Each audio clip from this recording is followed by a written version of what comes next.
Welcome back to another episode of the Hippie Jump podcast. I am your host, William, and today I am joined by Kelly, the man behind Oak Street Locs. How are you doing? I'm doing good. It's like super nice out here. So finally, That's good. You're out in Canada? I'm right in the middle of Canada where there's not a whole lot happening. So yeah, it's chill. Like small community, but I can go to a grocery store. I know people. It's it's laid back here. Yeah, sounds like a good place. Chill Yeah. is always a good thing, in my opinion. So, Yeah. Yeah. Everything I need to get to is within 5 minutes. So right. um, yeah, let's jump into this. So first of all, who are you? I'm Kelly, but online I go by Oak Street Locs. So if you follow either on our Insta or you see me like in game or something like that, Oak Street Locs is who I am. And some people will pronounce it Oak Street Locs if I go into like Twitch or I go into like some sort of like chatter where people I can hear repeat the name. But Lokes is short for local, so it's Oak Street Locals, basically. Okay, yeah, that makes sense. Um, Yeah. Yeah, well, it's a team that I share with from day one with Cuz, and then a few years later, actually just a couple of years ago, we added Skate 3 Tommy, and we skate with like Stoked and stuff. So nice. yeah, Yeah, it's good crew. I want to get through the history of Oak Street and everything, but you did something that I don't and no guest has done on the podcast. You came to me with a whole document of stuff that you kind of want to touch on. So I want to Yeah. let's start from like the beginning, like where does your skateboarding background, your skate history kind of come from? Right. So I'm old. Like you can't really see it right here, but I'm getting some gray hairs there. So I skated for like a long time. I lived on a farm until I was like 11 or 12, and then I moved to a city like, oh, we got streets. I picked up my first board, which was just like a Kmart and Zeller's board. It was like max headroom. It was just a piece of garbage kind of thing. Like one like eventually I sanded it down and I like hand painted like a Jeff Grosso graphic onto it because I just was embarrassed to have like this Kmart board. But yeah, it goes as far back as like the late 80s when like Powell Peralta was kind of shining. And yeah, it was a little tough like being in like a smaller community to do some of that stuff. But as I'll explain here right away, um, I kind of like found my own path in this small city here. Yeah, so you go from skating like when you're young. Obviously, you've transformed into like the skate business side of everything. How did that happen? Yeah, so the city that I live in, or like the city that I lived in, um, it never had a skateboard shop. So we've always had to order board from California, and it was always like a problem. So after high school, I really didn't know what I wanted to do, but I knew I didn't really like fit into like going to the university. That really wasn't my path. So when I was 22, I opened up a skateboard shop. So it was called Revolution Snow and Skate. Um, and basically, because I tried to like sell snowboards and skateboards, because being in Canada, we do have like a pretty lengthy winter. But primarily, I focused on skateboards because I didn't care about snowboarding like that great of a deal. Um, but yeah, from ages 22 to 28, I owned a skateboard shop, like two locations. So one I started and like I sent you a photo if you want to like bring up at some point, like when you, I guess when you're editing Yeah. this. But but yeah, so I had like this kind of like brick and mortar store, and it's kind of like almost like a basement styled shop. Like it was on like right downtown on an intersection building, but it was kind of like really like tight and homey. And then eventually the city decided to sell that or decided to like buy that location from my landlord. And so I was kicked out of that. And so I opened up a second location just like a half a block away. And that one was more of like a boutique shop. I had seen what Antisocial and Rick McCrank and Michelle Pizzelle had like done with their their style of shop, and I really liked it. And so my second shop, I had like more of like a boutique look to it. That's crazy. So you were running two shops at once. No, so like So it was like that. the worst thing is like I was trying like my landlord was trying to kick me out for like December 1st, like right when like all the Christmas sales and things happened. So luckily I got them to push it back to a month, but like but January 1, I had to like close one shop and immediately open up like another one. So luckily my dad at the time had helped done a bunch of like renovations and stuff, but I went from like this little shop to this little garage styled shop to like this boutique shop, like consecutively. Mm, So in total, I ran those shops for like 5.5 years, and I could have done it for like a long time, but in that time, a lot of people saw like my success of the shop, and in a town of like less than 20,000 people, then at one point there was like three skateboard shops, like too many for this city. Um, and nowadays, there's not even a single skateboard shop in this city. So it's kind of bizarre like that way. But I was just kind of over it. I sold my store. I made a little bit of money, and I just packed up and went to Vancouver. I didn't have like any plan. I didn't have like any like job lined up or anything like that. I was just like told my parents, "Okay, I'm out of here. Like I'm just over this, and I'm moving. I don't know what I'm gonna do, but I'll figure it out." right. Do you think you would ever open up a shop again? Get back into that? No, like I think like the atmosphere of like not only this town but like towns across Canada and North America have like changed a bit like about like the skateboard culture. It's not the same, and also um it really took like what I loved and it became a job and it became something I didn't really like to do all the time. If you can imagine like when you go to the skate park and like some kids are like, "Oh, how high can you ollie? Like how can you do this?" And that just became my life like 24 hours a day. Anytime I go to the skate park, it was like, "Oh, what shoes did you just get in?" Or like, what deal can I get on this board?" Or what, and it was like inescapable and it became something I dreaded, and I stopped like going to like the park or going like to certain events and things because I just didn't want to like have that be my life 100% of the time. Right. So after that second shop, you said you moved to Vancouver. Did you end up doing anything skateboarding related there? Yeah, so like luckily with my experience having the store, I was able to like make some good connections. So I knew like if I needed to, I could like hit up some skateboard distributors and like there could likely be like a sales job or like something just to pass like the 9 to 5. Um, and I wonder if I should just pull out. So I went to there was like a chocolate demo when I moved to Vancouver. There was a chocolate demo in Kelowna. And Kelowna is like I don't know what it is, like an hour and a half, couple like 2 hour. People are gonna correct me, say I have no idea my geography. But anyways, there's a chocolate demo in Kelowna, and so I went to that, and the owner of Super Distribution at the time, Peter Sullivan came up to me and was like, "Hey, like I heard you moved here. Like you should come see me about a job." And I was like, "Oh, okay. Like that sounds pretty sick." Um, so my favorite brands were like Girl Chocolate, 4 Star, like all of that stuff. And so it would be like selling that. But um, when it came time like to doing the job, it was like I also had heard about there was an opening for a graphic designer at this magazine called Concrete Powder. And Concrete Powder, um, just like my shop, it was skateboarding and snowboarding. That's what the name Concrete Powder comes from, is concrete skateboarding, powder snowboarding.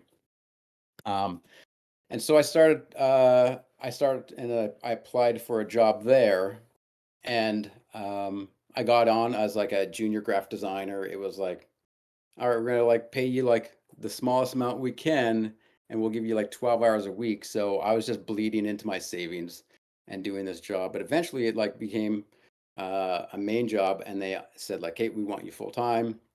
Within a year after that, it was like, we want you to now be the editor. So I was the editor and art director of like this magazine in Vancouver, which was really rad because not only was it like um, a really well known in like the skateboard community for Canada, it was owned by Kevin Harris.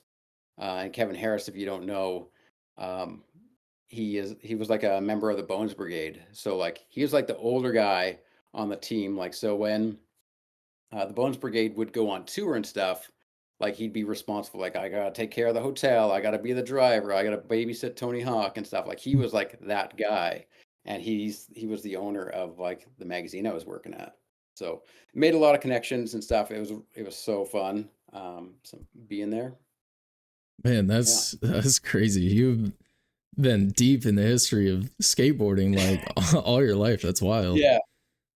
Yeah, so, like, I even got well, I'll go through, like, some stuff, later, um but yeah, so Kevin was a freestyle pro of the '80s, and so, like, this is, like, his old pro model, Dude, that's this sick. little stick Oh of my a god. plank, so there's, like, a longer nose, which at the time, there was, like, no noses on, like, pro boards except for freestylers because they would use it like a dual tip, but yeah, the Canadian Mountie is a classic Kevin Harris board. Mm, Which I'll tell you, this is the first time it happened. Like asking like the owner of the company that you work at, asking him for an autograph is a weird feeling. yeah. But you got to do it. Right. Yeah, I mean, yeah, that's what happens when you're, working around like Yeah, iconic people like that. That's crazy. yeah, Um, so after concrete, well, while you were working on concrete, I see you have a bullet point on here about Chris Haslam. What is that about? yeah, yeah. So the magazine that I was working at Concrete, eventually, like we didn't have snowboarding in the magazine. It didn't make sense to me, so I got them to change the name to Concrete Skateboarding. Anyway, so Concrete Skateboarding, its head office, had like two people there. It was such a small magazine that like half the operation was me and half the operation was my friend Brian Cassidy, who had been there like long before I had been there, but he had been like the main photographer. He was like the hardest working like Canadian skateboard photographer. Um, and without him, like a lot of people wouldn't get the coverage. Like he was the one who really brought up Ryan and Scott DeCenzo and Magnus Hansen, like a ton of dudes. But yeah, so anyways, back to Chris Haslam. So Chris also lives in Richmond, and Richmond is just like an extension of Vancouver. So like I lived in Vancouver, my commute to Richmond every morning was like 15 minutes. Like it's a tight connection. So when anytime like Chris Haslam came to town, he would stop by my office because my office was like one large room shared with the pro photographer, like staff photographer. So anytime Chris wanted to like shoot photos when he's like in Vancouver, he'd have to come see Brian, which inevitably like okay, like I get to meet Chris Haslam. I had like a foosball table in my office too.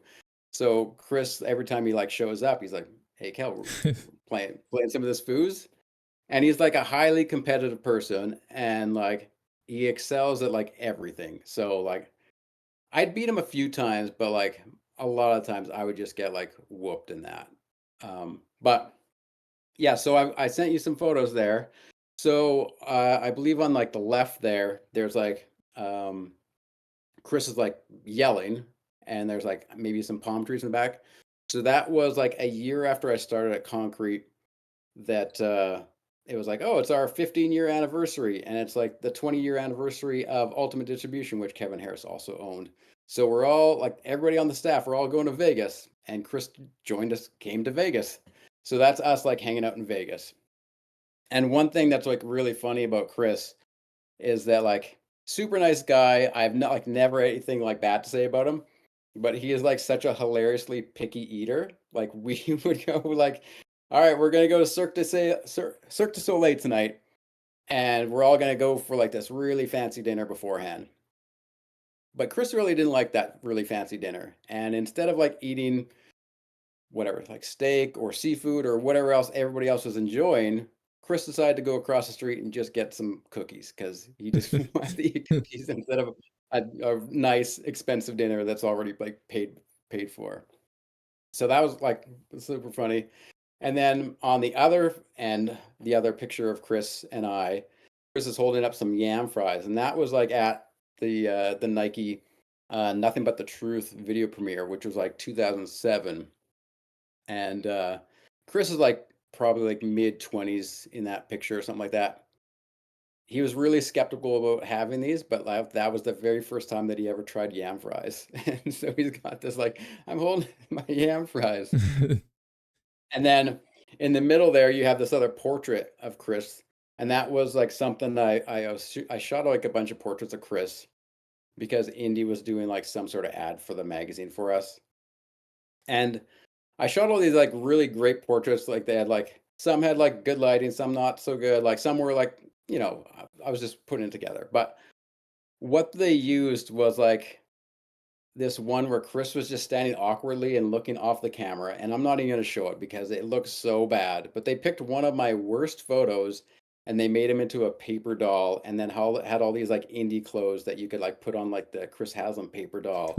And I think it is like by far the worst indie ad of all time. And I was responsible for shooting it. But like I sent them good photos. Like that one in the middle, like that's a decent photo. But like, did they use any of that? No, no, not at all. They used like the worst of the worst. And I'm not, you probably wouldn't even be able to dig it up if you wanted to, because I think it maybe only ran an hour magazine. That's crazy. Did they Yeah. say why they used that one specifically? Did you ask them? No, like not at all. Like maybe it was like I sent them like a limited number of like full body shots that they had this like paper doll thing in mind, but like there was like no creative brief or anything saying like what they wanted. It was just like they need some portraits. So send them portraits. It appeared in the ad and I just sent them an invoice and was like, all right, whatever. Just give me my money. I don't care anymore. Right. Man, hey, that's incredible. Chris Haslam is like, he's amazing, dude. He's so good. Yeah. Like, just Yeah. I think absolute I played him legend. like Yeah, I think I played him like a game of skate in the parking lot once, and like I don't remember if I even got a letter on him. Like if I did, it would have been on like some finger flip dumb thing that I could do that he'd never seen before. But otherwise, like he just wiped the floor, like as Yeah. which why not? He's Chris Haslam. Right. Yeah, that makes sense. um, Yeah. so how does all of this end up with you getting into skate? Were you playing video Um, games at all during any of this? yeah, no, I always had an interest in video games. Like I still have like my N64, my Super Nintendo and stuff. So uh, it came a time where like Skate was ready to like kind of show off their new product. It was been a secret for like the longest time. Um, and they invited like the Canadian skateboard magazines into the office, and so there was like three different magazines in Canada for skateboarding. And so I went to like kind of represent our magazine, and I think like the staff photographer went as well. But that's actually not the first time that I met Cuz. The first time I met, and that was in like February or March of 2007, like probably like 6 to 8 months before the first skate game came out. But I actually met Cuz 2 years prior to that. He Wow. stopped by the office one time because he was like involved with CASA, which is like a Canadian Skateboard Association thing. They ran contests and different things. Um, but I needed like this article for this CASA event that was taking place. And the person that was the editor at the time, he went on vacation, so anything that came in like had to come to my desk. And so I'd emailed this guy named Chris Perry, and I was like, okay, well, I need this like article. And instead of emailing anything, like he physically dropped off like his written article. And so this guy Chris, which like I had heard he'd been like referred to as like Cuz, but he comes into the office and I was like, "Oh, rad, thanks." Like I was waiting for this article. Good to see it. Like awesome. And then kind of introduced myself like I usually do, and was like, oh, "Okay, so like, what do you do? Like, what's kind of like your day job?" And he was kind of like a little hesitant. He's like, "Oh, I work at EA," and like being a person that plays video games all the time, I was like, "Oh, sick! Like, what do you work on?" Like, I play NHL. I play like these titles from EA. Like, what game do you work on? And he was just kind of like got really like shut off of like, well, I just and I was like, well, what do you do there? And he's like, well, writing, whatever. And he just kind of like glazed over the answer. And I was like, okay, well, that's weird, but whatever, like private person, no big deal. Yeah. And so then like that was like February 2005. So fast forward to February of 2007, and then I get this invite to come to the EA offices and come play skate. There's Chris, there's Cuz, and as well as like Jay Balmer and like some like marketing dudes that invited us to make sure everything's like covered properly. But we got this firsthand look, and it was like playing the community center for the first time. But it was always like there was a lot of things that weren't on the other side of the fence. So it was like, all right, you can play community center, and that's it. And it was like such a different control scheme from everything else that it was like uh I thought like doing a 360 flip was like there's no way this is like pure luck. There's no way you're managing to like flick it like a all right, half circle, flick to the front. Like there's no way I can't. Right. I think that my first demo of it, like I could do like a little bit of transition skating and skate around and push and stuff, but I felt like everything I was doing was pure luck. Mm. And that's But man. yeah, it was rad. And then one other thing about like the skate demo that we played was like it was like so different even from the demo that people download like a month before skate release.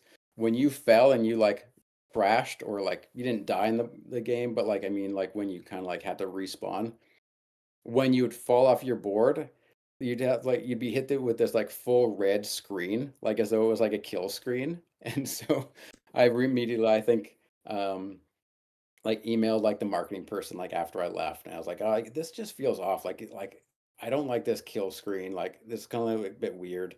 It just doesn't feel like I'm like staying in the world. It feels like I'm taken out of the immersion. So that was like my very first feedback on the skate series was like 8 months before it came out. Dude, that's crazy. So you're like Yeah, way back then. You're like play testing feedback kind of. yeah. Yeah. Oh, did you like talk to when you went there that first time? Did you talk to us like, oh, like you remember you wouldn't tell me what you were doing? Like this is crazy. I don't remember if I put those together right at that moment or like I probably did recognize them, but no, like I talked to Jay Balmer a little bit more and he like both cousin and Jay had like got the ball rolling to like start skating in the first place, but I had done like a one-on-one interview with Jay but not Cuz at that time. Oh, okay. So I didn't talk to Cuz any more than just like okay, like how do you play this game? Mm, And that was about the extent of it. man, that's crazy. That's so cool. Yeah. Um, Yeah. so yeah, okay, once that came out, I mean, I'm assuming you were playing it a bunch, right? Yeah, but I just played skate solo. I didn't do anything online. I didn't meet anybody in the community. I was just like I didn't make videos. It was just me playing like many hours per week, but like just as a solo gamer. Yeah. And didn't meet anybody in it through Mm. it. Yeah. Yeah, I think that's pretty much how I played all three games, just by myself. Yeah. um, so we go from Skate 1. I mean, it's not very long after that that Skate 2 comes out. Did you do anything with Right. Skate 2? Yeah, so in between Skate 1 and Skate 2, there was like one random time where I go to the grocery store and just like that looks like Cuz like all right, this is where I go for groceries like a couple times a week. Like, I wonder like if he's in my hood. Like this is like a little trippy. Like people don't just go to like grocery stores randomly, right? But I didn't stop him. Like I think he was like on his board, headphones on, like he always has, and he was like just out the door and skating down the hill. But then we get invited because I'm still at the magazine. I get invited to the office to go play Skate 2. Um, And then so like when we're doing like the play test, and it's like it's not like a formal play test, but it's just like playing the game like I don't know, maybe like a couple months before the game comes out. Yeah. And I see Cuz there and I was like I confront him about this. I was like, "Dude, this is where I live. This is my grocery store. Like I saw you there. Like are you around there?" And he's like, "Oh, that's my hood, like for sure. Like Oak Street, like that's where I am." Yeah. And I was like, "Okay, that's sick." And so, um, at the end of that play test, cause like, "Oh, like, here's my number, like, if you wanna, like, hang out, play or whatever sometime," like, hit me up. Like, we'll play some games. I was like, okay, yeah, sure. Like, and I don't know like what we're gonna play. Um, but yeah, I found out that he just lived like this entire time. Like, I guess like Skate 2 comes out 2009. Um, and I'd been living there since 2004 in Vancouver. I'd been living like literally a block and a half from Cuz for 5 years before I even realized it. Wow, that's crazy. Yeah, Is that where, I mean, through you guys playing together and stuff, is that kind of where Oak Street was born? that's where like Oak Street Locals comes from. Is like because in Vancouver there's like the NV Lokes, like some North Van skaters in Skate 2, well, in like the entire original series, it's San Vanalona, right? Before they Mm, go to Port Carverton. So Skate 1 and 2 is San Vanalona.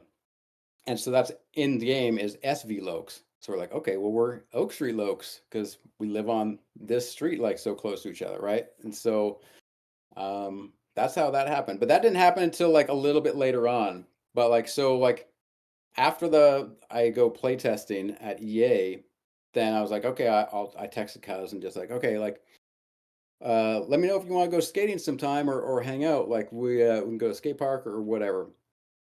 And he's like I think there's the statute of limitations should be up on this, but he's like, oh well, like come over to my house. I got a dev kit. I was like, oh, okay, yeah, the game's not out for a while yet. Yeah, I'll come play out and sit on the couch and we can hang out. So I go to his house and we're just like playing Skate 2, like off this dev kit and having a great time. Um, but it gets to be like late, like it's well after midnight. I got to work in the morning. He's got to work in the morning. And I was like, dude, I should probably get some sleep. I've overstayed. Like I need to go home already. And he's like, no, if you're having fun, like we could still hang out and play games. Like don't worry about it. Like stay as long as you'd want. Like, all right, I would stay for a very long time. Like, you're gonna have to kick me out. But went back home. Like, so one thing I distinctly remember about that was like playing on cousin's couch, and we're playing skate or skate 2, I guess.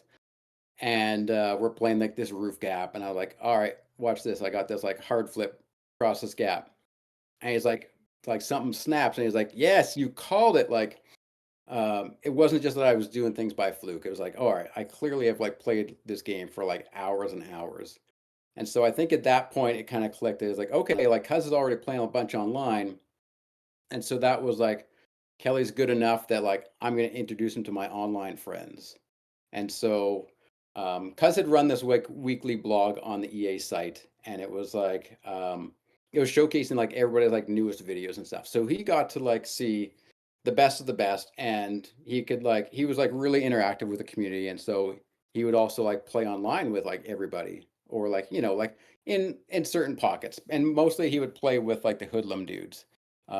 So like the hoodlum was like a pretty big group. I mean, like your audience would likely have yeah, heard of them, Stoke was right? talking about Hoodlum. Yeah. Yeah, yeah. Brian, like Stoked was on them, or he's still on that. There, Clay, this guy, Magic Narcosis, like a bunch of my friends, who like a bunch of people who became my friends, are all on that. So, Cuz introduced me to them, and then I started from like Skate 2. It was like, okay, I guess I'm playing this online, and like these guys are making videos. Like, I guess I'm making videos now. And so I didn't make anything for Oak Street videos. Until Skate 3, but like Skate 2, I made like two or three like 3-minute solo parts.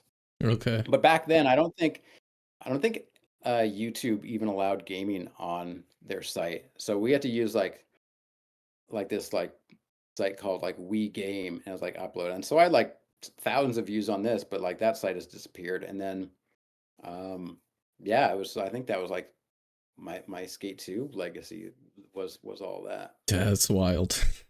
And Skate Yeah. 2 wasn't like the main skate game for very long, so all that kind of happened pretty quick. Yeah. Oh, there's one other thing I'm forgetting about Skate 2. Because I mentioned on my doc there, Momentum Wheels, Oh yeah. right? Hmm. So Momentum Wheels, was also like one of the businesses that Kevin Harris owned. And Kevin Harris owned Momentum Wheels with Rick McCrank and Jody Morris. And then like my friend Jim had like been like the brand manager of that. But anyway, so let me just grab this. All right. Let's see it. Um, yeah, so the so this is a little Momentum catalog here with Rick McCrank on the cover. Mm. And there's this little lurker guy. So the little lurker guy, they had this little like spinny wheel type logo in the middle of his tummy there for the longest time. But their main logo was like this lurker. And then in the game though, like I sent you some like some screenshots of like basically like this shirt, which I also have this shirt. And like I've got numerous ones of these. Yeah. And like the original logo, like that growler lurker guy was made by Andrew Pommier. But like this version of the lurker logo with it was like, oh, it's just like the growler face on a tee. That was something that I designed. Nice. So ever since Skate 2, even before there was a graphics creator, I was able to like skate in the game with something I designed, which was Dude, like an incredible feeling dude, to that be is able to so like say cool. that. Yeah. Yeah. So a lot of people don't know about that one for sure. Yeah, that's Um, wild. yeah. So that one goes that's a pretty deep cut. Yeah, for sure. I feel like all of this is everything you're talking about, dude. Like people are gonna go crazy. Like what? Yeah. Like all this history and stuff. Yeah. Hopefully I'm not rambling too much about all this. I'm going on for No, a long no, this is field. perfect. It's amazing. All Okay, so on your dock you have Skate 2, and then between Skate 2 and Skate 3 is the forming Oak Street Locs. So that's kind of when that all Yeah. went down. Yeah, basically. So, like we'd kind of like refer to ourselves as Oak Street Locs, but we'd never made like a team video or anything like that. It was always just like me, and for like the last 15 years until we had a Tommy, it was just like Cuz and I, and so, um, yeah, we just kind of free reign to like do whatever we want. Most of the time, it was just like that we had this individual little thing that we were just like, I'm not going to join any other teams. Like Hoodlum was like such as a big thing, and they asked like one day, it's like, Kelly, we got this surprise for you. Like we want you to join Hoodlum. We want you to join like this division. We're going to start a new team. It's going to be you and you and you and you. And I was like, I'll be honest with you, like that sounds rad, but like I'm kind of just doing my own thing. Like I just want Dang. like full creative control. Like as you can see, like me sending this doc, like I need to have where like I make the videos, I make the edit, I make the graphics, I make everything. I don't want anybody else handling anything. I was just like, I didn't want to relinquish any control because it was like, oh, if I get free reign of like whatever I want, like that's exactly what I'm after. Yeah. Uh, but yeah, so and there's not much to it other than like, yeah, we literally lived on Oak Street. We'd go skate, cousin and I would go to the skate park all the time. Um, he's got like two kids, one of them oddly named Hey Shingo. So I'd go skate the skate parks with Shingo and Cuz, and Darren and Jay Bomber would usually come out with us. So we had like a lot of the EA crew would we'd go out rolling too. Nice. Yeah, that's awesome. Yeah, so you're the whole like brains behind Oak Street. You're the reason, like you behind this logo on my shirt, on your Yeah. shirt, like you're doing all that stuff. Yeah, I'm doing all of it. And it's just, yeah, like a labor of love. Like I've never really like, I need to get YouTube partner. I need to get like this. It was like those things are rad, but like I'd rather use licensed music in like the stuff I'm creating because it feels more fun to me. Yeah. So I'm not going to be able to monetize it. So I'm just going to make the stuff that I want to make, and I don't have to like make any sacrifices on it. So Right. Yeah, yeah. that makes sense.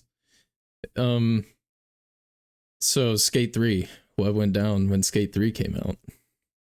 So Skate 3, so I guess like yeah, there's a photo that I had like just going quickly back to Skate 2. Mhm. There's a photo that I have that you can blast up. And that I think was like after like a Ghost Skate Day during Skate 2 era. But then we get to Skate 3, And EA Black Box has to move out of their downtown Vancouver location. They have to go to like the EA campus where like FIFA and NHL and all these other games are being made. Um, so it didn't seem quite as accessible, being able to like having to like travel all the way out to Burnaby. One other really rad thing about the EA offices when it was downtown, and I only went to like a handful of these, but like occasionally on like a Friday afternoon to be like, oh, it's beer and cake day. So you'd go there and like they got a half keg and they got a bunch of like different cheesecakes to choose from. What? It's like, yeah, I'm down to come down and hang out at the office. I'll play a little bit of the game Yeah. and I'll enjoy some drinks. Um, but then when they moved out to Burnaby, it's like so much more of a commute. Like they're not able to do that. People are driving. Like there's no way. And I don't think even like in like studio culture these days, you'd be able to get away with having like, okay, everybody have some drinks. Yeah. Like there's no way that's happening these days, right? Um, but yeah, so but when it gets to like Skate 3, that's where they've got mocap at the building. They've got like all these other things that they can handle there.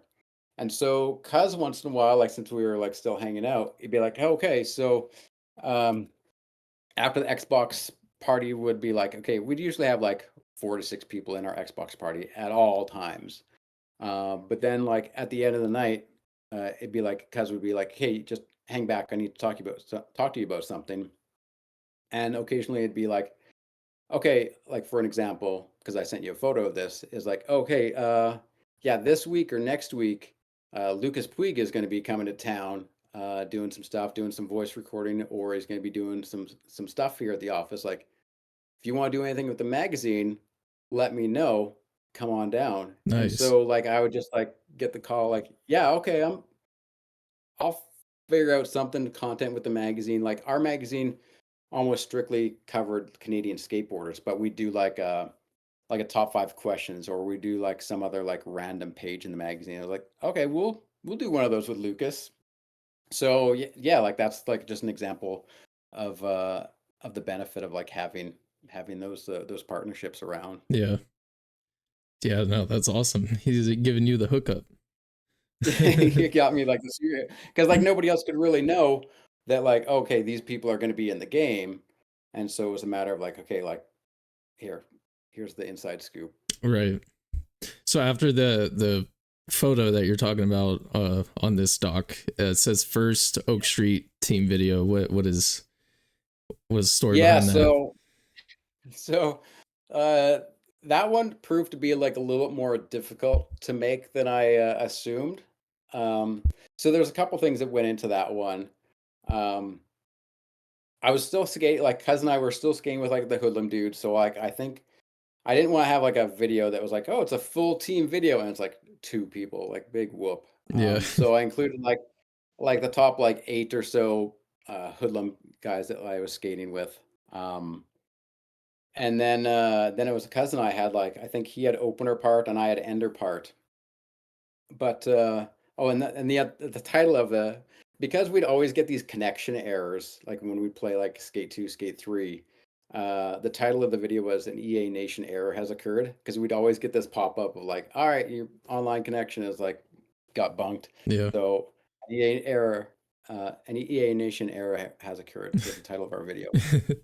But Cuz never uses the replay editor. Cuz can skate and he can do some like good stuff in game, of course, because he plays it all the time. But Cuz will not film anything. And so like for me, it was like, okay, I gotta film a part, and then I gotta figure out how to like film Cuz's part. So what Cuz would do, he would like, whether we're playing online or he was playing on his own, he would just like he would get like a rad trick or a rad line, and then he'd just like go into like replay editor, hit save clip. And then what I would have to do is I would physically have to go to his house, put like a USB into his Xbox, download his like Skate 3 user profile, go home, back up my user profile, put the USB in so I could put in his save game, and then I would have to like edit his clips that he's like saved. That's So it was like amazing. there's no other way. Like if he didn't like live a block away, there's no way that I'd be able to like film a part for him. Yeah. But yeah, that's how we did it, is because I would physically like basically his hard drive save onto my Xbox, I could like film his part for him. Dude, that's so funny. I was gonna ask you, like, is Cuz really out here like filming his own and editing his own parts and stuff? But that's the answer. No, not That's no. funny. But did he just He not want to do it, or like just busy? Yeah, I don't know. I think so many of us like got so good with the replay editor. Like he's got like so many things on his plate. He doesn't have time to like figure all like the glitches to get like fisheye or long lens or whatever it is. So it was just easy enough. Well, easy enough for him to just be like, "Okay, you do You're right. it," rather Yeah. than me do it. Makes But yeah, sense. That's yeah. so I think funny. he's maybe gonna try for the new game, but that's to be seen. Yeah, Yeah. I don't know.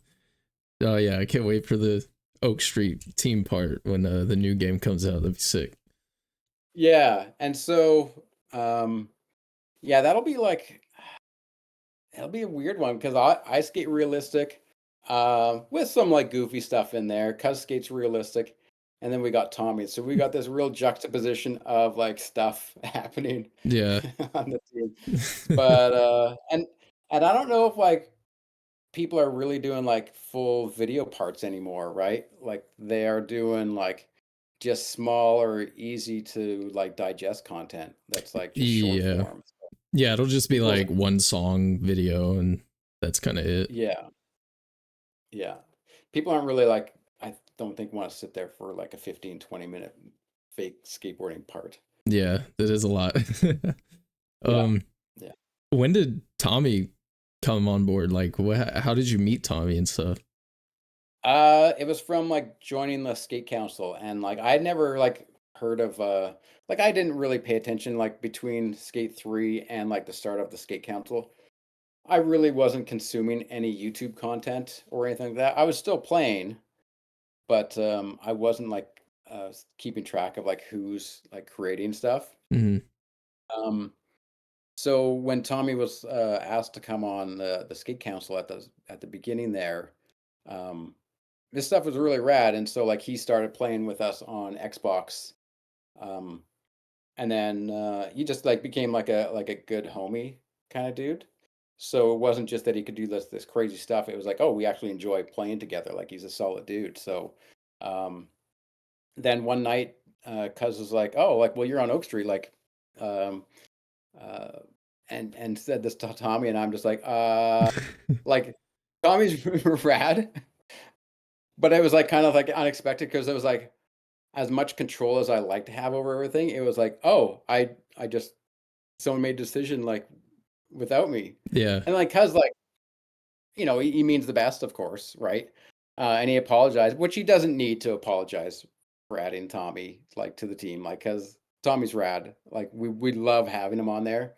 Like an inside joke, I love Tommy like I love French bread, you know, like, that's an inside joke, Okay. but, um but yeah, like, so we skate with Brian all the time. Like, I think if I was even to like judge like the relationships that I have with like friends that like where I live, like I talk to like Stoked way more than I talk to like people in my like physical town life and stuff. Like, because Yeah. we're either playing Rocket League, we're playing Skate, or we're just chatting on like Insta chat or whatever it is, like multiple times a week and stuff. I think Tommy Stoked and Cuz know me far better than anybody else Man, does. that's crazy. Yeah. That's awesome that you guys are like boys like that. You guys are close. That's really cool. Yeah. Um Yeah. so adding Tommy kind of jumped way ahead. I didn't know he was added that late. Yeah. I want to take it back a little bit cuz so you were playing Skate 3 a lot and then we had so many years where there was no skate. I mean, Black Box was shut down. What Yeah. happened? Like, were you just playing skate through all those years? Did you still talk to Cuz like during all those years we didn't have skate? What was that like? Yeah, but it would be more like sporadic. Just the same with like a lot of friendships where like um you don't talk to certain people for like 3 months, 6 months, or even longer, and then you chat with them, and then like it's like no time has passed at all. So I think like for like a while, I had to like just focus. Like I moved back from Vancouver. Like I moved to Vancouver in 2004, but I moved away from Vancouver like a year after um, Skate 3 came out. So I moved away in 2011. So I was in Vancouver for like 7.5 years. So it was definitely tougher to play with cousin and some people just because I was like focused on like some other family things and just being so distant, we weren't like going to the skate park anymore. So we would still play because we'd play like NHL or we'd play like a lot of different games like Peggle 2, I think like were the Nice. mainstay. Um, but yeah, like we talk once in a while, um, but that was about it. Yeah. Yeah. Were you hoping I think skate? Oh, go ahead. oh, I was just gonna say, like, the one thing that I think, like, that kept our friendship going, like, throughout the years is that, a lot of people after Xbox One and PlayStation 4 came out, a lot of people jumped over to PlayStation and I'd always just stuck with Xbox. Um, so it was like where and I think like cuz probably owned like multiple systems, multiple consoles, but we're able to stay in touch because like that was like the console that was our main one. Right. Yeah, that makes sense. Um, so all those years, were you hoping they were gonna bring skate back? Did you think they ever would? Well, yeah, like before they said they were gonna bring it back, that was when there was like ultimate chatter online of like make EA skate again, and it was like just anytime like a new Madden video comes out, a new NHL video comes out, new FIFA, it didn't matter, and like the comments on anything like was just constant, like EA, like bring skate, bring skate, Yeah. bring skate, and it was like all right, eventually they either have to address it or they have to bring it back or like something's got to happen. There's no way they can see like tens of thousands of comments and just like glaze over it like as though like it doesn't exist. Like they know that there's a demand for it. Yeah. But I didn't know until it was announced that it was coming back. There was Cuz actually like I cousin leak think that. no, like and he knows that he would have like spilled the beans to me if I had chatted with him, because I think like just before they announced it, it was either like his birthday or I just like ran like just out of the blue. I was just like, I want to see what my homie's up to. And I was like, hey man, and could have been like happy birthday or like, hey, what's going on? Haven't talked to you for a while. Hope everything's good. Let me know what's up. And then like 2 months goes by and like, oh man, like he hasn't texted me back. Like that's weird. Like something's up. Either like I'm hoping is like everything's going well for him or like maybe he just spaced and missed it. But then it was like the next week after I'm just like, "Oh, yeah, it's been a while. Like I haven't heard back from him. And then it was like, yo, we're back. Skate's coming back. And it was like that video with like cousin Darren. And I was like, oh, okay. So that's why I haven't heard from him. Yeah. And then like immediately as soon as that trailer comes out, he hits me by text like, hey man, sorry, I've kind of just been vacant, but here's the reason why. And I, otherwise, yeah, it would have been like leaks out there. Yeah. Well, no, it wouldn't be leaks out Well, there. yeah. Like he would have told me, and like I would have been in the vault, but like he couldn't say anything to anybody, right? Yeah. So Can't risk that, especially an announcement that big. I mean, that's a pretty yeah, big deal. yeah, yeah, yeah, and um, I'll for sure like hold that secret, but yeah, you can't take that risk. right. Yeah, exactly. So yeah, you got added to the skate council. You've been in it since day one, right? Yeah, so they dropped that trailer, and then Cuz and I started chatting again on the regular. And then, yeah, he was like, mentioned like, oh, I want to get you involved in this, blah, blah, blah, blah, blah. And then I think like short while later, then I got a DM from Jeff, and it was like, hey, Cuz asked me to hit you up. Um, we'll need to chat. And then wait a little while, and then yeah, February of 2001 is when they sent the contract, and I think I had that thing signed within like 5 minutes. Like, yeah, I'm not reading. Here, just send it. I'm on. Let me know what you want. Right. Yeah, that makes Yeah. sense. um, Yeah, it sucks whenever we talk about council because it's like can't really say much. Um, Yeah. but I mean, how has your experience been? Like, has it been good? You know? No, it's been like I think it's been pretty good. Other than like, well, because like I haven't been able to like put out any content, and so like, I feel like I've really benefited though the last few years because they would have like those. Here's our May XPT. Here's what happened in the playtest, and a lot of times I'd have a clip in like those, and so it was really cool, even though I couldn't like. Well, I know I did put it on my channels. I did put it on my socials, being like, "Oh yeah, that no comply switch crooked grind pop out. Yeah, that's me." Yeah.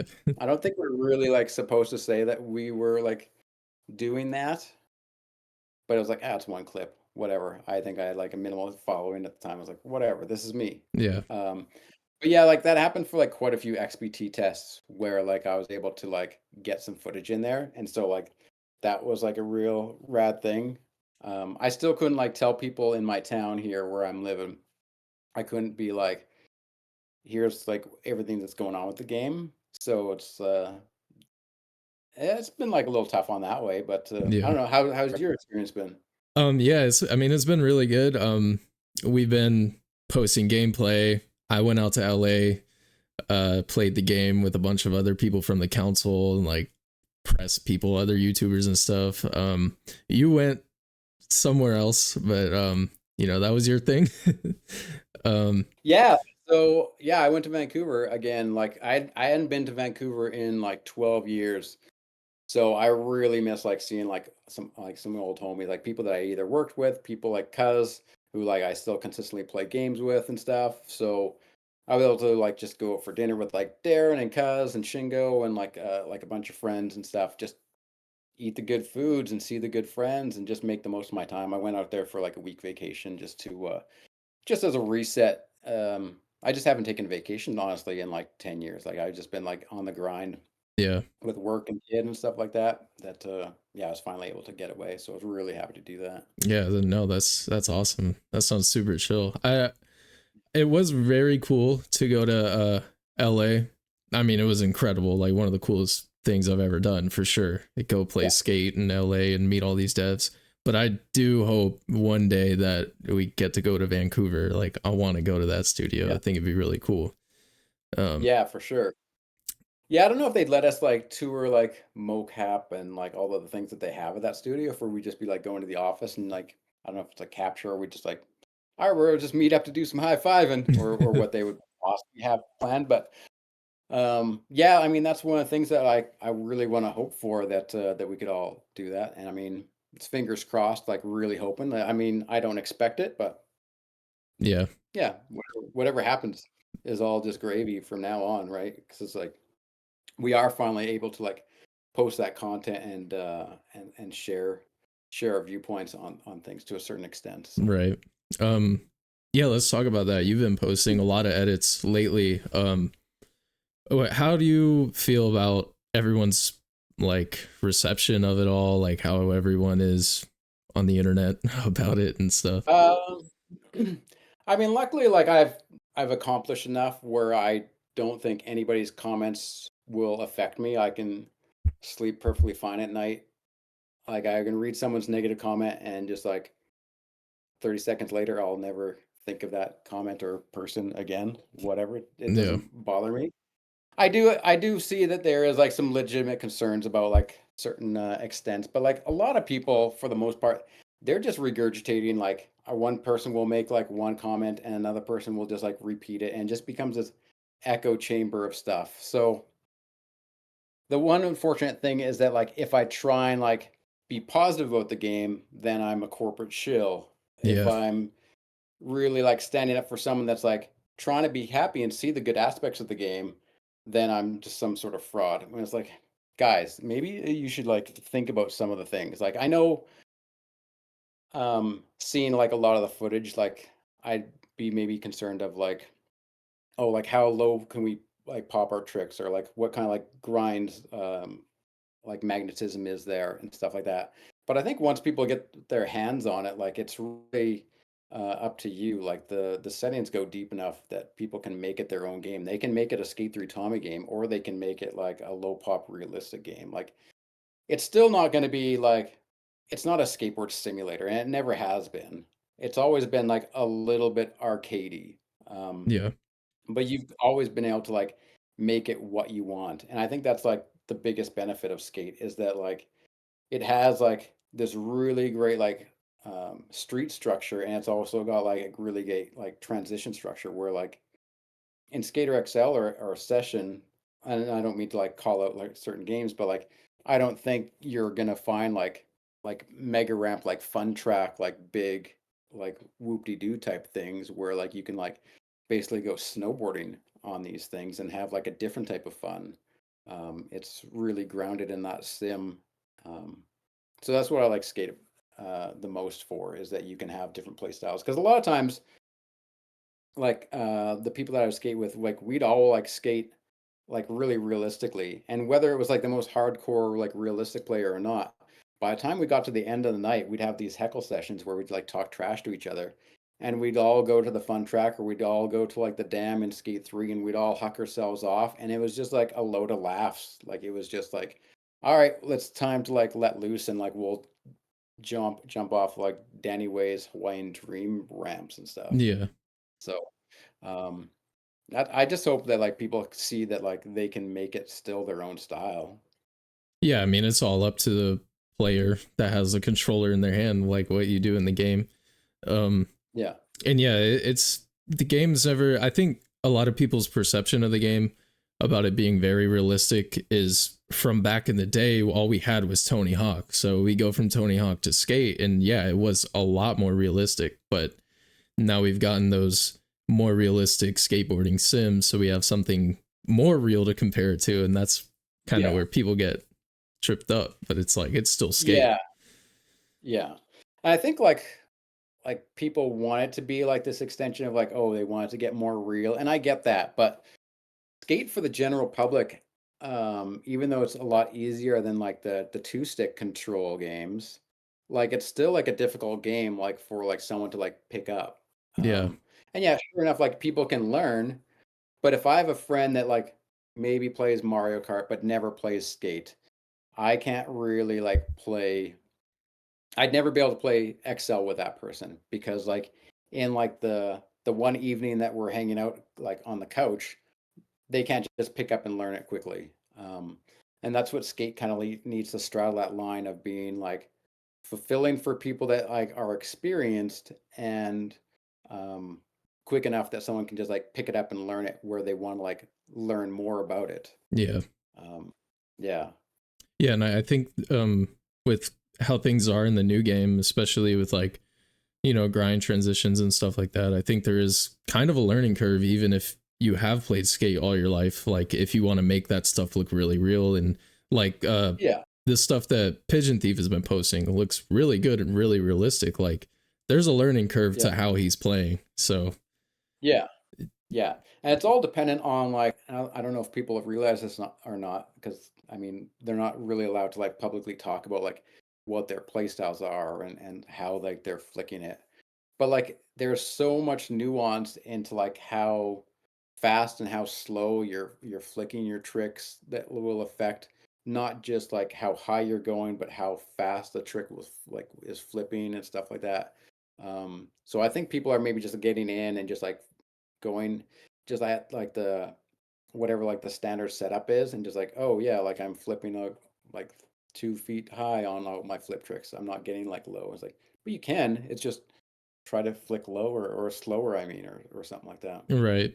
Yeah, exactly. Um so what are your what's your overall feeling about the game right now? Just very broad, like how are you feeling right now?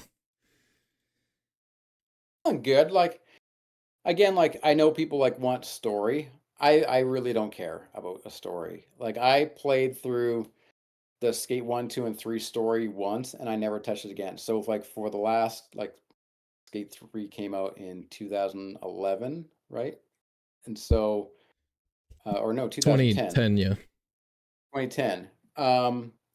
The last 15 years I've played Skate as just like a free skate thing. I've never played like any story challenges. I've never like gone back and done like whatever, like follow the pro or like do this challenge. It's always just been free skates. So do I care if there's a story? Personally, I don't.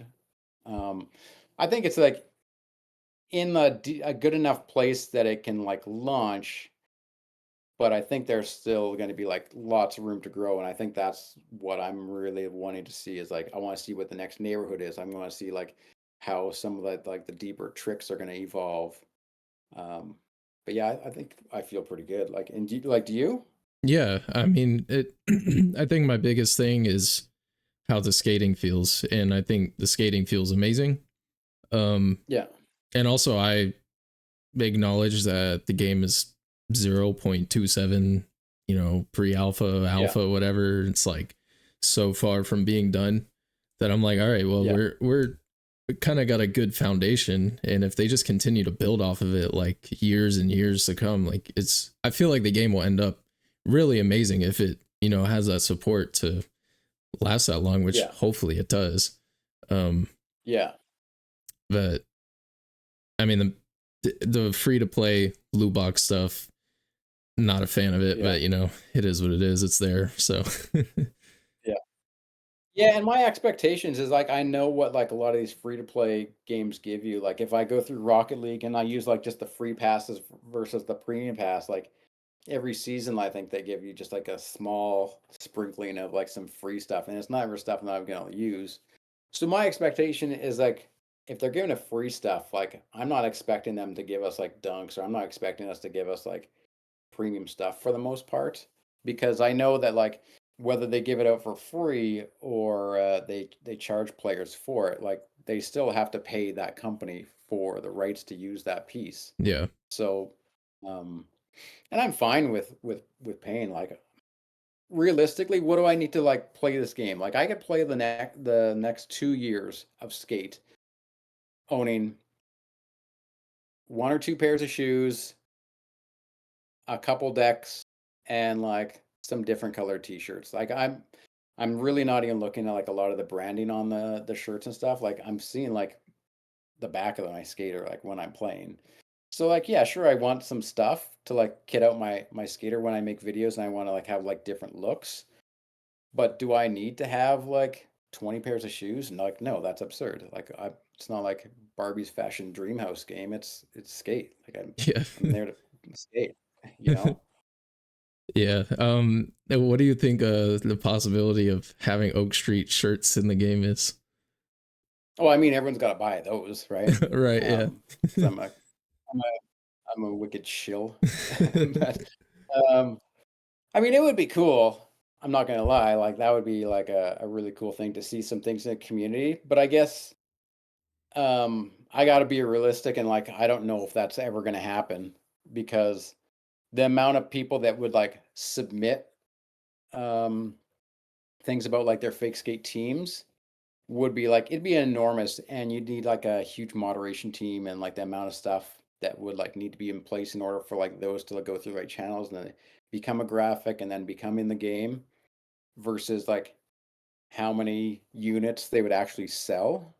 Yeah. I don't know, like it's a lot of work, and people are just gonna like buy like the Nike shirt instead of the Oak Street shirt. Like sure I'd have like 20 homies that like first day is like, yeah, Oak Street, we're running these shirts, but like are we gonna like sell like 10,000 units of those? Like, no, probably not. Yeah. So I Yeah, I don't know. guess because a lot of it is about making money. So I guess adding, something like that wouldn't really be Yeah. financially uh Yeah. responsible of them, I Yeah. guess. Yeah. And some people are just like, man, EA's just out to make money. It's like, yeah, this game is costing like millions of dollars. Of course they want to make that money back. Are you crazy? Like, Yeah. yeah, they're a business, like a big business. My only hope is that like they stay interested in like the skate culture long enough that like it gets to that point where it's like a really stable, like easy economy where you and I like don't have to like necessarily buy a whole bunch of stuff to keep the game supported. There's enough like new younger players or players of all ages that like will buy like a deck or some shoes or something like that every couple months that like all right, it's financially stable. It's going to be supported for a long time. Yeah. I mean, that's what I'm hoping for, is that it has that support for the years to Yeah. come. Because I think, honestly, it'll just only get better the longer they have time to work on it. So, Yeah. And like another like point I'll make here on that is that like I know how much like everything else costs. So I know like if I was to go like play a round of golf. All right, round of golf, that's like where I am in Canada. Um it's probably like because our dollar is weaker. So like round of golf, $60. Rent a cart for like $40. Get a snack, get some drinks or something like that. All right, a round of golf, 4 hours. All right, I'm looking at $120. All right, well, what's $120 going to get me in skate? That's going to get me like a few years of like buying stuff like pretty generously. Like I could buy like $20 worth of stuff every 6 months, and I'd be like, oh, I'm supporting the game. Like that ends up being like 20, 40, like $80 a year. And some people are like, why would you spend $80 a year on this game? It's like, oh, because I enjoy it. And I know in relation to like going out for dinner, the cost of like this digital t-shirt isn't that much. yeah. I don't know. I'm Yeah. a grown up with a grown up job and grown up money. So I can buy a shirt for X amount. I won't say any amounts because I don't know what things are going to be, but Yeah. yeah. I mean, it's all up to the player too. You also don't have Yeah. to spend a single dollar on the game. So, Yeah, and there's people like I've played Rocket League with Cuz for like the last like well let's just say since the skate council or the skate was announced. So we'll just say just like 5 years I've been playing with Cuz. He's changed his car once. He had like a standard car that he's been playing with, and when the John Cena graphics came out, he switched to that. For the last 3 years, even though I'm switching my car, Stoked is switching his car, we're all buying cosmetics. Kaz will not buy a single thing in Rocket League. We've played that game like hundreds, if not thousands of hours. Like, has not bought a single thing, and that's fine because there's other people that will support it to make the longevity for it, right? yeah. That's amazing. That's the one thing cuz about. You know what's funny is I've never bought like a cosmetic bundle on Fortnite. The only one I've Yeah. bought is John Cena. Oh, really? That's funny. I was like, this is the only thing worth my money. It's John Cena. Yeah. You buy the one thing that people can't see. Exactly. You know, I gotta hide from everyone. Yeah. um, I mean, yeah, I guess that's kind of enough about the new game. I feel like you got your thoughts out at least, unless there's anything Yeah. else. No, and well, I've got lots of thoughts on that game, but yeah, and I get people like that don't want a live service. They want offline, and I get that. But and I don't know this for certain, but my assumption is that like this is like the first time it's been on PC. So they've got to do something about the modders because if it can be offline, modders are just gonna like put in whatever clothes they want. They're gonna build like extra maps. They're gonna do a bunch of things, and it's all the stuff that's gonna like just go around supporting the game. If that happens, then like that game is gonna die so fast if it doesn't have the support. If everyone just get if you open the doors and say like, "Hey, here's a free game, make your own content and steal our stuff," then like Yeah, yeah, that it's not gonna be around for very long. that makes a So lot like of sense. yeah. I've If it never. was just yeah, if it was just console, like I don't think it would need to always be online. But I like they do want to have a community. They want to have a sense of like it being fun for everybody. And then you can watch somebody or you can join their party or whatever, and that's cool. But I think it's mostly to thwart modders, to be honest. I never even thought about that actually, because yeah, since you have to be online and you know it has like the anti cheat and stuff, so because Yeah. you're right, they could you're just giving them a free game and then it'll just be like Skater XL where you know you mod in whatever clothes you want, and that Yeah. works for XL because you bought Skater XL first and then you're doing Yeah. that, so that makes a lot of sense. Yeah. But yeah, like the problem with the Skater XL model, or just like games in general that you just buy up front, is that once they're out, like we're not going to see any DLC or anything like 4 years from now. Or if we do, we're going to see the player base like just plummet. So you'd have like 100% of the people that have the base game, but only um, like 10% have Hedgemont area. Or okay, we built this new area and only like 7% people bought this. And it's like, oh, well, if it just keeps dropping off each time there's like a new pack coming out, then it doesn't get supported as well as it should. So I mean, there's benefits to both. I'm not going to say like this is the best model. It's just the way games are changing. Yeah, for sure. And thankfully, everything will be free. That's like expansions on the map and stuff. So that's Exactly. good. Yeah. Very good Yeah. decision on their part, I think. Yeah. Yeah, I feel like we kind of touched on most of the skate. You have your favorite skateboarding memorabilia on here? I do. Yeah, so I've got like a bunch of stuff. I don't know. Hopefully we can go through some of it. I mean, you can always just cut whatever you Dude, feel because I we think go. I've been a real chatty Cathy here. But I don't care. We can keep going. It doesn't matter. We're good. um, so most things, I think I've got like two things here that I'll show that are not signed for boards. I'll just here actually let's we'll so just going back to to concrete. We'll go back to the start of my timeline here.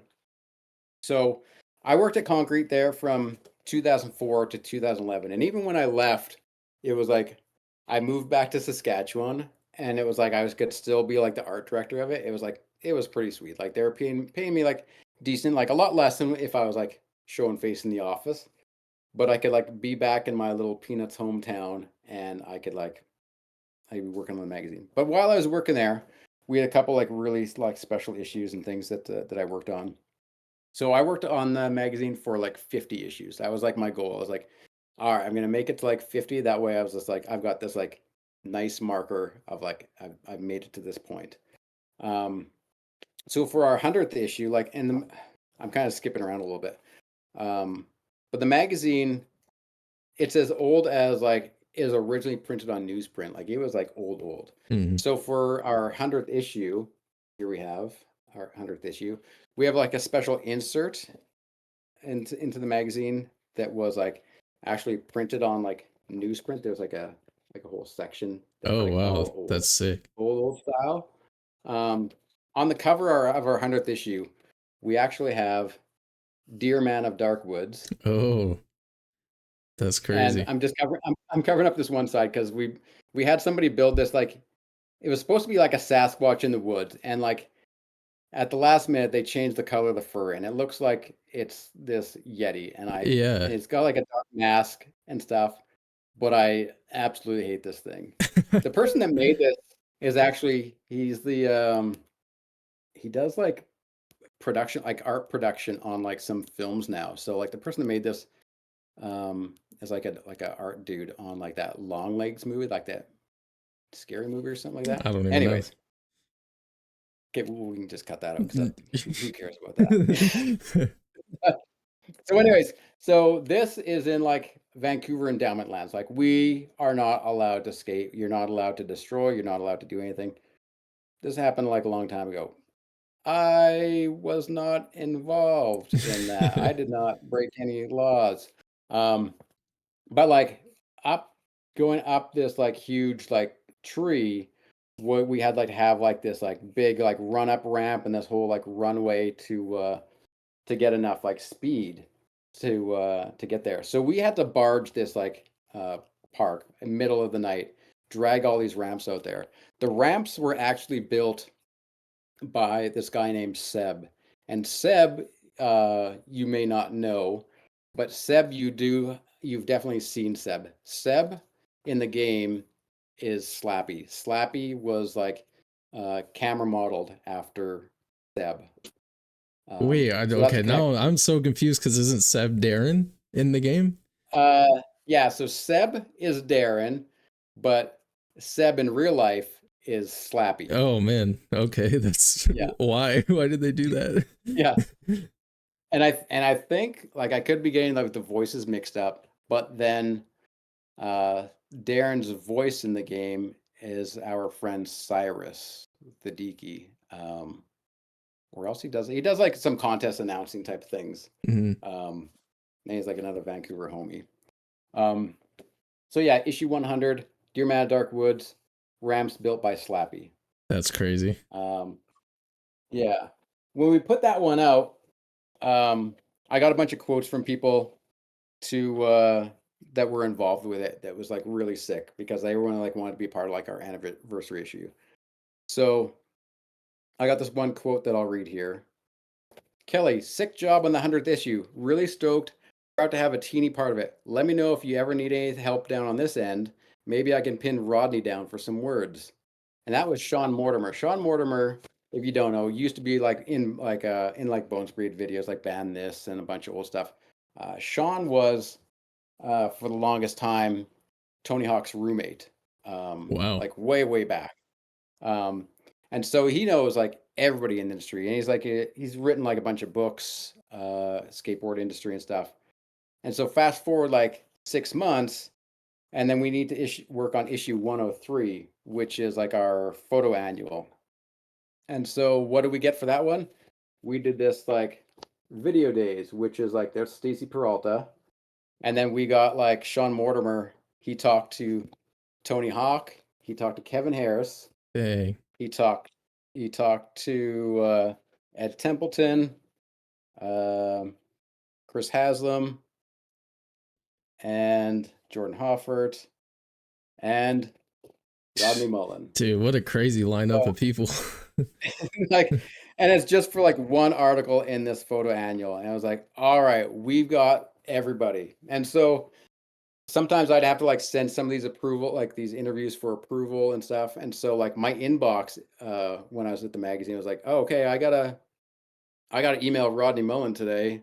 So I gotta figure this thing out. I had like there was like a secret email address for like Tony Hawk, and so it was Wow. just honestly like so surreal. Like working with like those people, like I feel so lucky, like being all like, all right, I email Ed Templeton about like his photo show and like send him samples of something and then get him to do like an article later on, like 2 years later. So that was really rad. Um, and then we'd have stuff like maybe I'll just show like this stuff and then I got like some art prints and some decks too. Um, so this I just got like invited to like industry things. So this is like a ticket for the Skate premiere in LA. So this is like I didn't go to it, so it's like uncut, like all like the perforations is still. So Yeah. that's the DVS Skate premiere in 2005. That's how old I am. How long I've worked there. Um, this is the Alien Workshop Minefield ticket stub. Oh, sick. The 2007 Fully Flared ticket Oh stub. man.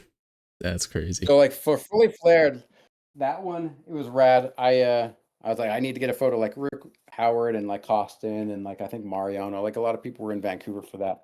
But I tracked down Ty Evans and I was like, hey, I got this like really crummy photo at least like for like the article that we're gonna do. And then I hit him up like a couple months later. I was like, oh, we need to do like this top 5 page. And I called him, no answer. Then he calls me back, and I talked to Ty Evans on the phone for like 45 minutes just about like stuff. It was like so rad. Um, that's That's super random. crazy. I have like no other things to like relate to that. That's awesome. But then I'd also go to these like uh, art shows and different things. And so Ed Templeton had a art like a photography show with his wife Deanna at Antisocial, and I took like I've got like these old like hammers. I've got like this Holga. A Holga is like this like old plastic camera, and I got one with like I bought like this Polaroid back, and so I could like shoot this old plastic lens camera and rip out these Polaroids, and I figured out how to like transfer them to paper. So I went there and I shot this like portrait of McCrank, and so I've got like this McCrank, and it's like That's sick. shedding tears for years. Uh, and then I did like one for as long, hopefully this, I'll just take it out of the plastic. Um, I got one at Templeton, and since I was able to like do it right on the spot, like shot this picture of like Templeton. And so I give it to him to like check out, and then he like draws his like toy machine dude on Dude, it, that's signs awesome. it. The finger guns that are like going up to Templeton's head, those are Rick McCrank's hands. Okay. That's so cool. Just like I was unprompted. I was like just about to take his picture, and like Rick was just like, "All right, we're gonna do this." Like, all right, yeah, let's go for that. Um, and I've got this one. I know there's some people that are probably watching that will probably freak out about this one. But like going back to like where Chris like Haslam and I were at that Nike premiere, they gave us this whole big book. So it's like this thick book of like production photos and stuff like that. And so we we go in there and they're like, "Oh, like you can like talk to whoever you want on the Nike team." And me like an idiot, like I was just like nervous, like, "Oh my God, like everybody's in this room." Like I'm gonna talk to Stefan Janowski. Like I'm gonna do like some questions, like some little Q&A. I'll figure out what to do with it in the magazine. Yeah. But I'm also like so nervous that like, oh, like, there's some snacks. And so what do? I grab like the one dumbest food item that you could possibly have was I just grab a bunch of like crackers. And so I like shove them in my mouth. And then I got dry mouth. I can't Yeah. talk. And I'm just like choking. I like now I'm searching for water. Like I feel like such a moron. Um, but yeah, so like and I didn't even get everybody's signature, but I got like Stefan Janowski, Louis Marnell, Brian Anderson, Man. Omar Salazar, and then we go out for dinner, uh, and let me see, where is it? And then we got like on the inside, got Lance Mountain here, Oh, that's sick. and so we go out for dinner, and I'm sitting across the table uh, from Lance Mountain, and I usually like I'm able to like handle myself. Like I know I was like nervous with like Stefan Janowski, but never more like kind of flabbergasted or just dumbfounded just being across from Lance Mountain and having no idea what to talk about. Like I don't want to be one of those guys like, oh, like this in the Bones Brigade, like this and this and this. Like I know Yeah. he's heard these questions 1,000 times. And so I'm just like barely talking the entire dinner. And I feel like such an idiot. Like he could not have like been sat across from like somebody like more terrible at carrying the conversation that night. But it is what it is. What are you gonna do? Yeah. um and I've got like some art print type of things. This one's not an art print. This was like in an original drawing. So this one's like Andrew Pommier, a guy in a giraffe. I was kind of getting some reflection from my lights here, but That's so cool. if you don't know, like, do you know who Andrew Pommier is? I know his Or not? name, but I believe I've heard his name, but I'm not sure.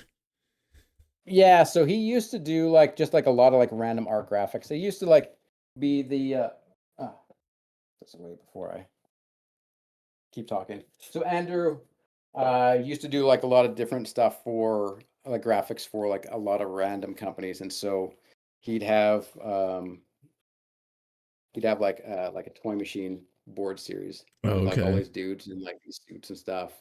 Um, but he was like from like Toronto area, and he lived in Vancouver like the same time I did and stuff. So my girlfriend at the time got him to do like an original print or original artwork. So that was rad. That's sick. Um,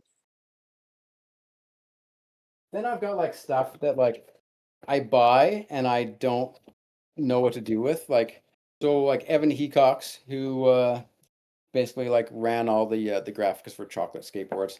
Bought a big print from him. Has it Oh, that's gotten sick. framed? No, but I bought this 18 years ago or so. So I've Wow. had this, and it's honestly it's been in a tube for like 18 years. It never sees the light of day. It just like sits in its tube. It's being safe. Um, I like the few style more of art. that. Yeah.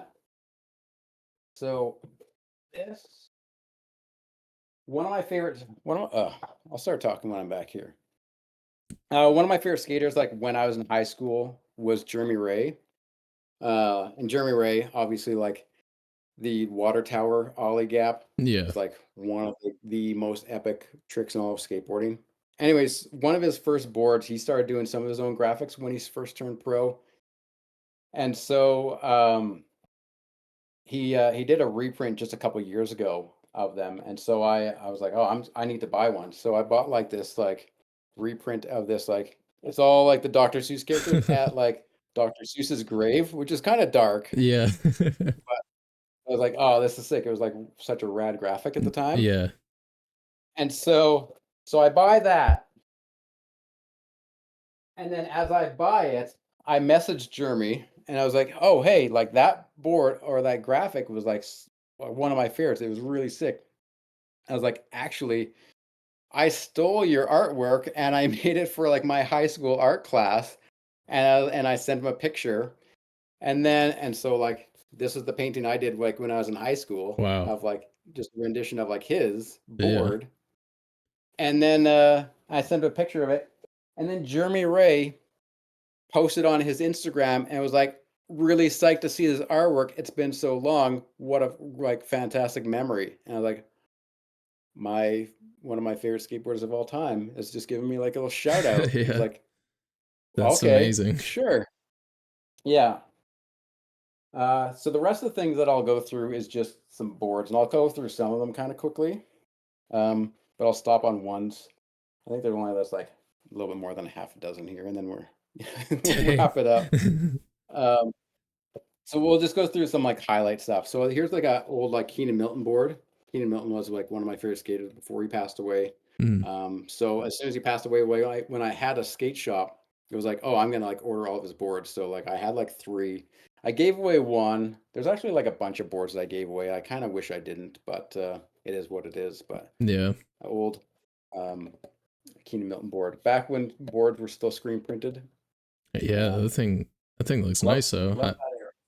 Yeah, this one there's like nothing special about it other than I just think it's like a rad because like nowadays I just do like graphic design. I do skate stuff, right? Video game stuff. But my part of my day-to-day job is doing like graphic design stuff. And I just like this like girl board, Rudy Johnson with like Andy Jenkins made this like board where it's like it tells this whole story going down the entire thing. Rudy Johnson Oh in like wow. the waistband and then you can read down each leg and it has like this whole big story. And I just like thought this like was one of like the raddest graphics. Yeah, that's so cool, It's dude. it's all screen printed and like I can see underneath there's like a checkerboard pattern, which means there was like a board that like didn't sell enough that they screened over like a checkerboard pattern so you couldn't see what it was and then screened a new board over it. That's crazy. Yeah, that's kind of fun. That's a really cool design though. I like that. Yeah. And so um this one I mean, Girl Chocolate, like I mentioned, like always been my favorite. This one I didn't get personally signed, but it was like signed to my shop. So this one is like a girl board signed by Costin, Rick Howard, Brandon Beeble, and Mike Carroll in Nice. 2003. So That's sick. another rad one for the collection. Dang, dude, I have a signed Sean Malto board. I wish I had it on me. Oh, do you? Yeah, I could Oh, show him. I don't have it. yeah. Dang. Well, I sent you like Sean Multer photo, and I got like a story that coincided with that in Oh, a okay. second. So um, this one I have like a story like so this is like uh hot chocolate. Like when that hot chocolate video came out like ages ago, they did Oh like a yeah. tour and they went through Canada. I think it was like Say Habla Canuck was like the name of like the tour. And this like when I mentioned before that I went to Kelowna when I first went to Vancouver to see a demo. I saw the chocolate team.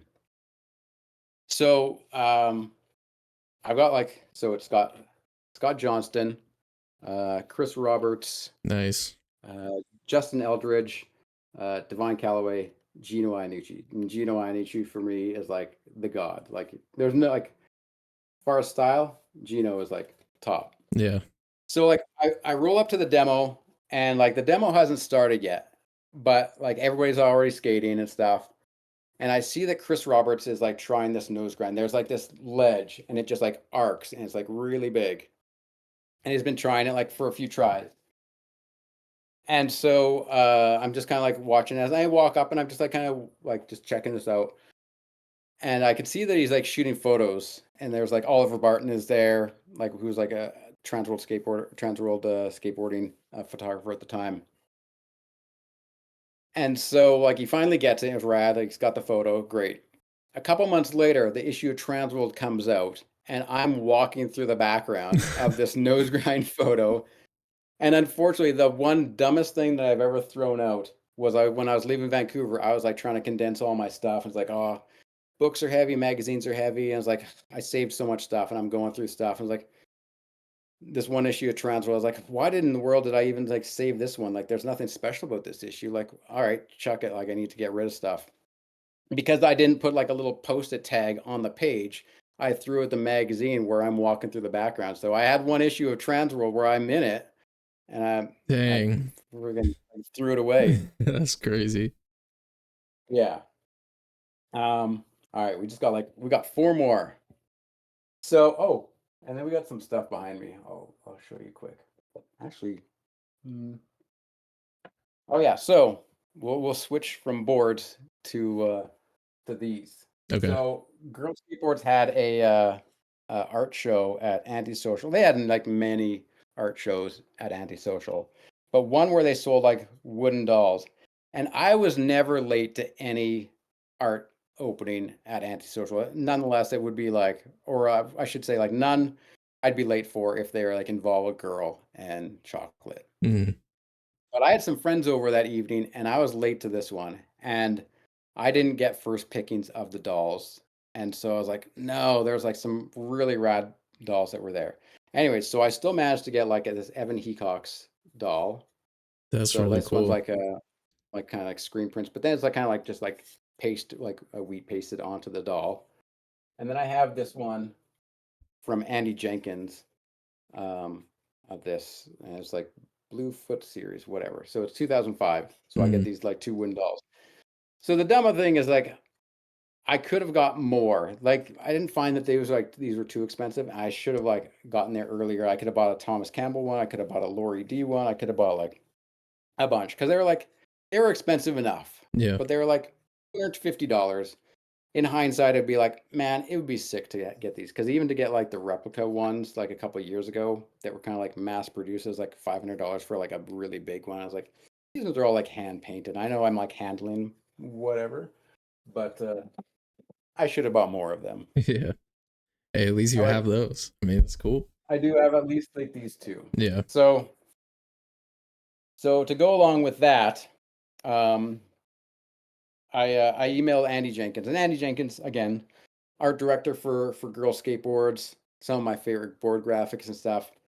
And so after I do something with the wooden dolls in the magazine, I think I needed to get like a quote or something like that. And so I hit up Andy Jenkins, and I was like, "Oh, by the way, like, um, thanks for like all you've done for like skateboarding and like the graphics and contributions and stuff. Like, it's really sick. Like, I'm really hyped on what you've done. One of my favorite boards of all time was the Jerron Wilson like spaceship graphic that came out in like the mid 90s. He emails me back in like 5 minutes. Hey, thanks for the kind words. I think I have one of those boards in my office. Let me check. What? No way. So he sent me out of his office the Jerron Wilson board that I loved so much. Dude, that's And then crazy. he signs it because he always like signs like a like for whatever art series he's working on. He'll like just like name it that. So and that's his way of like kind of dating it. So he wrote on here, Ugly Beauty, Andy Jenkins, thanks Kelly for liking it. It's That's like, so oh, cool. hype. And so then a couple years goes by and I've got this board on my wall. And then another girl demo comes through Vancouver, or they're promoting something else. I can't remember what they're promoting. Mhm. And Jerron Wilson was coming to Vancouver. And so I take this board with me and I go down to Ancestral where they're doing a signing. And then Jerron Wilson, to combat the ugly beauty, writes, good looking, Jerron Wilson. Good Yeah. looking. That's amazing, Yeah. dude. This That's is a one of cool my favorite graphic. boards. Yeah. And this is also back when it's like screen printed and stuff too. So hyped on this. Man, what a cool story. He just decided, well, I'll just send you it, dude. Like, that's Yeah. crazy. Yeah. Like immediately, like, oh, yeah, here you go. Right? Yeah, that's wild. Okay. And so this next one I'll show you. We're getting to the tail end here. The next one is like another girl demo came through Vancouver, and this time they're out in like Ladner or Chilliwack, or I can't remember. They're in like some place. It's like an hour away. And so I go to this girl demo, and it's like Carol and Howard and Costa and Mariano, Malto, and there might have been like another Am there or not. I can't remember. So anyway, the demo finishes, and I'm hyped, but I'm on a mission. So like I think I was like asked to like do like some sort of small coverage of it for either the magazine or for some other website. So I quickly snapped that photo of Sean Malto that I sent. And Mm. so I do that, and then I was like, "Oh man, everyone's kind of like lingering around. Like some people are signing autographs, but like not Mariano. Mariano has like gone to the vehicle to just like decompress and get away from everyone. But what do? Hey, this is my one and only chance. I need to like see Mariano. So I feel like a complete like jerk. And I go up to the tour van. I can see that he's like starting to just like he just like wants to kick back and relax. And I was like, guy, I'm so apologetic here. Like, I'm so sorry for interrupting like your time right now. But like, I need you to know, like, you're one of like the all-time like, and I'm not saying like this word for word, like you're one of the Yeah, all-time skate gods. I was like, dude, I love like your skate parts, everything like about your style. Like, dude, top favorite. So I get him to like come out of the van and get him to sign this that's old awesome. reprint of this Claudia Schiffer girl board. I'm not sure what year this is, but yeah, I get him to sign this old like board. So I got Mariano's signature then, because Dude, I already had like Costin and Howard and Carol. I already had those signatures, so I didn't need to like worry about like bothering them. yeah. But Mariano, this was like I needed to have Yeah, you this. got to get that for sure. Yeah. Um, and I said earlier, if anybody's like still watching this long, um, Oh, I some said people earlier are. how yeah, good, perfect. Um, like one of my first boards was just like this Kmart board, and I'd bought like a used Tony Hawk board off of somebody, um, that it was like old, like it had like bonite in it. Do you know what like bonite was? This is like way before your time. Bona, no, definitely not. No, so like there's 7 layers of wood in like a traditional skateboard. But what like Powell did for a little while was they called like these boards that had bonite. And because they need to have like some sort of bones type of like naming to it. Yeah, yeah. What bonite really was just a layer of frickin' like tar paper in the board, and it was gonna give it more strength. But they just like chipped and stuff. Anyway, so I had like a Tony Hawk board, but like the very first board that I bought for myself, brand new, off the shelf, using my own kid money, was like this Ray Barbie board. So this Oh is just a man. reprint. So my original one that I bought was like silver, but when I was working at the magazine, the only one that they had like made up so far was this black version. So it's not signed or anything, but it was just like, all right, this is my board. Yeah, Uh, I gotta have this like board. that's so sick. But then I get well, not, yeah, I'll say this one more time. Flash forward again to a couple years later, and the person who did the art for that board was Sean Cliver, and Sean Cliver put out like this book called Disposable, and I think I had like a soft cover version of the book when it first came out. But then they made like a hardcover version of Disposable. Disposable is basically it's a history of like skate art. And so it's like an entire I mean there's like the that Mariana board. It used to be a Yeah. Jason Lee graphic, but then Wow. reprinted as a Mariana board. Um but yeah, it's an entire like history book of Dude, skate graphics. that is such a sick book. Yeah, it's really rad. I don't know if it's ever gone to reprint or you can get it again. But anyways, Disposable by Sean Cliver, who designed that uh, Ray Barbie board. I'm lucky enough that like the magazine that I'm working for is also attached to like a skateboard distributor that Kevin Harris owns. And so some of the copies of the books that they got in were signed. And so the one that I pick up, Sean Cliver, and it's got a drawing of like the rag doll from my very first board. Dude, wow. Yeah. That's amazing. hyped on that.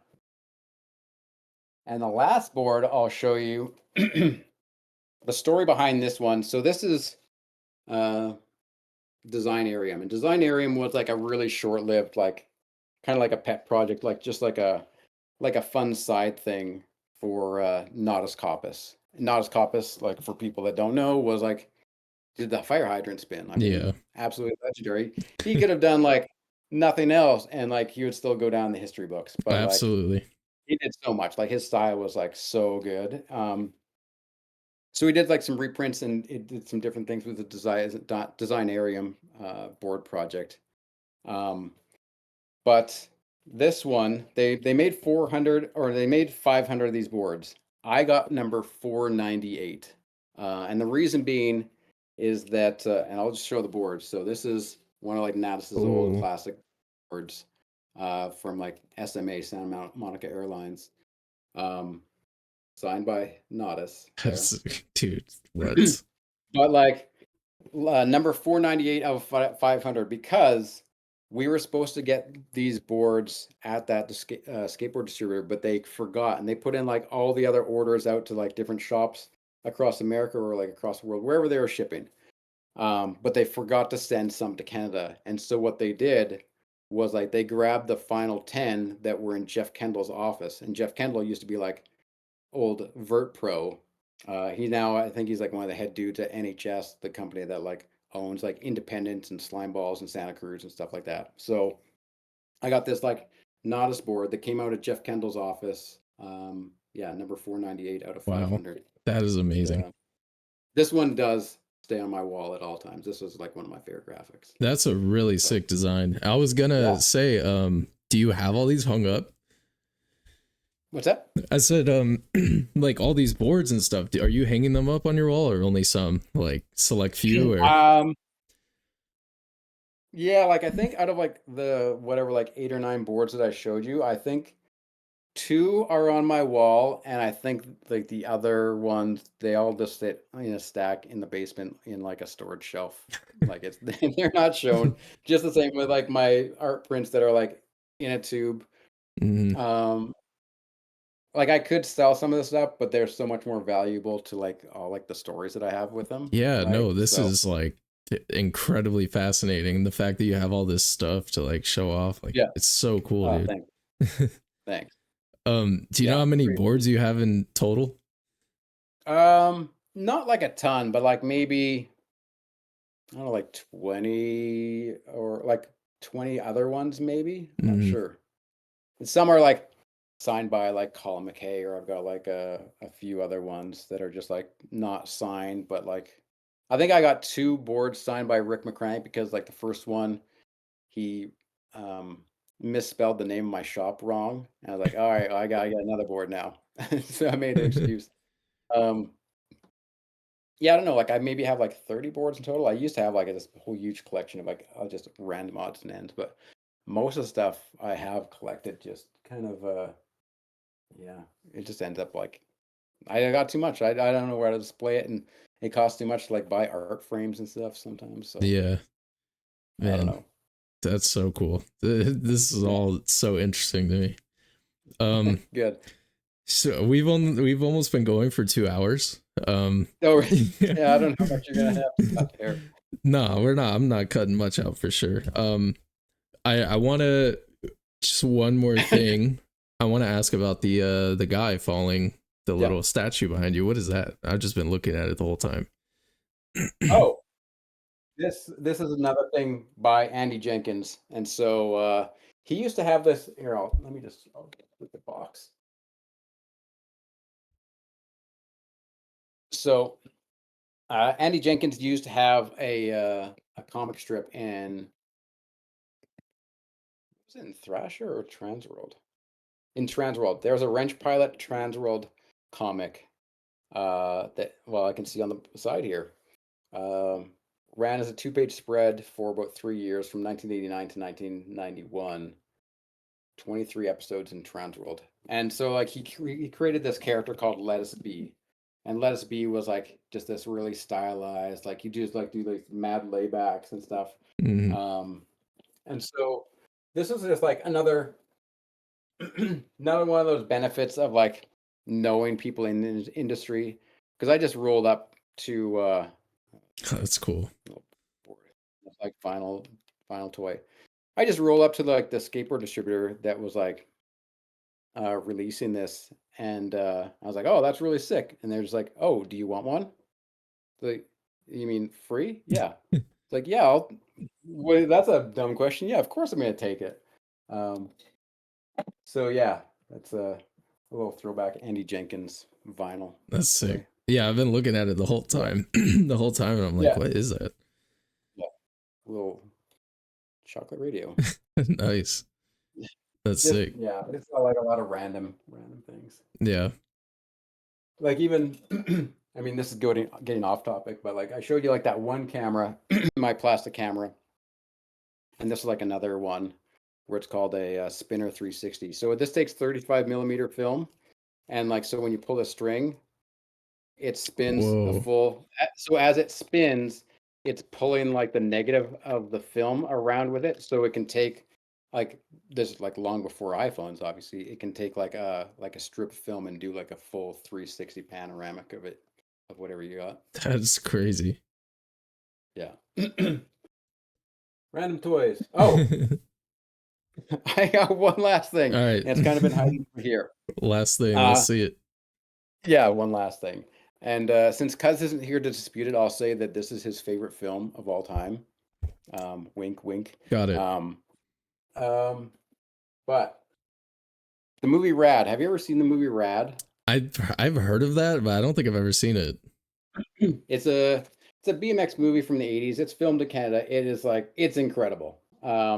You could probably just watch some highlights on YouTube of like of the movie. But I have this movie um, on Laserdisc. So Laserdisc uh, is basically this like big CD, like I mean, it's massive, Yeah, massive two-sided CD. disc, two-sided disc that you would throw into your machine, and halfway through the movie, if you didn't have a two-sided player, you have to like get up and like switch the sides of like your laser disc while you're watching. But Rad on Laserdisc. Dude, that's crazy. I guess I am very young because I didn't even know that was a thing. Those are just like a giant CD you had to flip Yeah, to watch the movie. I did yeah, not know that. yeah, That's yeah. And crazy. I bought like because I bought that first off of like eBay like ages ago, back when I had the store even like so like that thing I've had for like 25 years. Um, but then I was living in Vancouver and I still didn't have like a Laserdisc player. And so I finally found one off of like, and this is probably also dating me. It was like on Craigslist, which I don't know if people know what Craigslist I is do at anymore. It was just like least. buy and sell type thing. I found like a Laserdisc player that played both sides. So you didn't have to like get up and like switch the sides of the disc. It would play both like it would take like a 30-second minute buffer to like readjust the laser to play the other side. But I can't always use it because the Laserdisc player that I have, if I run it, my Wi-Fi doesn't work anymore. What? Yeah, What? That is crazy. yeah. It's also like a 5 disc karaoke machine. Wow. Dude, Yeah. you have a lot of cool stuff. I've got a lot of things, yeah. Thanks. um yeah, I guess we can end it. I mean, is there anything else you want to say? Oh, well, actually, there's one thing I want to say. These shirts that we're wearing are online. I'm definitely going to put a link down below. Go Yeah. buy an Oak Street shirt. They're sick. Yeah, I was gonna say that link. Maybe let's use the link that's in my Instagram in my like link tree, because I don't know like if like people are gonna watch this like long down the road and I've maybe switched vendors or I've like where you can get them Okay. or whatnot. So I guess that's one thing. I mean, if people are still sticking around after 2 hours, I mean the if you want to like get a hold of me or anything like that, if you want to tag me and stuff, Instagram is usually the place. I post on TikTok, but I never really like check the comments or anything. Like I read the comments, but I'm most active on Instagram and I post like some slightly longer form stuff on YouTube. Got it. Yeah. I'll put a link to your link tree, and then they can find you wherever. If you want to find the Oak Street shirts, it'll be on there. Yeah. Sweet. This has been incredible, dude. People are gonna love this. I can't wait.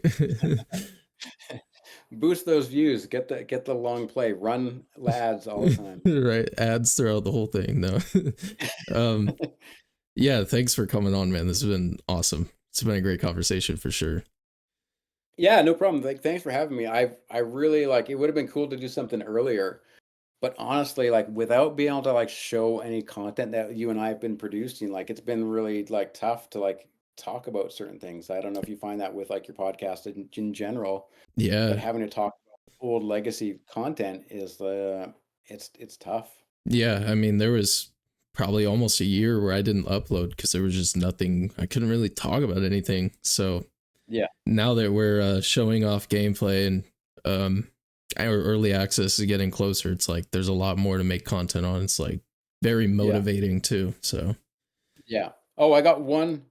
all I right. always have like one last thing. This is the last thing. And this one's just like really cool. Like, oh yeah, so congratulations, you just hit like 1,000 Yeah. followers on YouTube. Thank you. Yeah. That's really rad. I hit 500, so yeah, Let's man, go. mine is struggling. Mine goes up to like 499, then back to 495, and then like it finally hit 500. So yay, good for me. Hopefully it keeps But climbing. hopefully, but if it doesn't, I don't care. Yeah.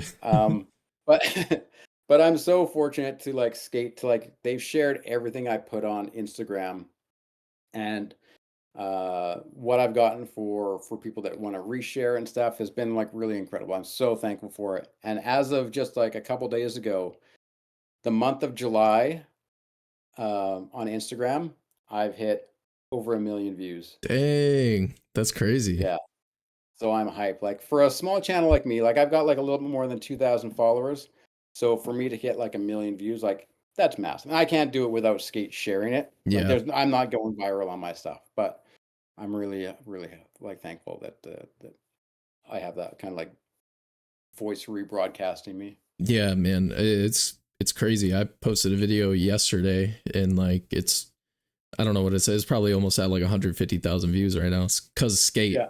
like Yeah. shares it. It's like, man, their reach is insane.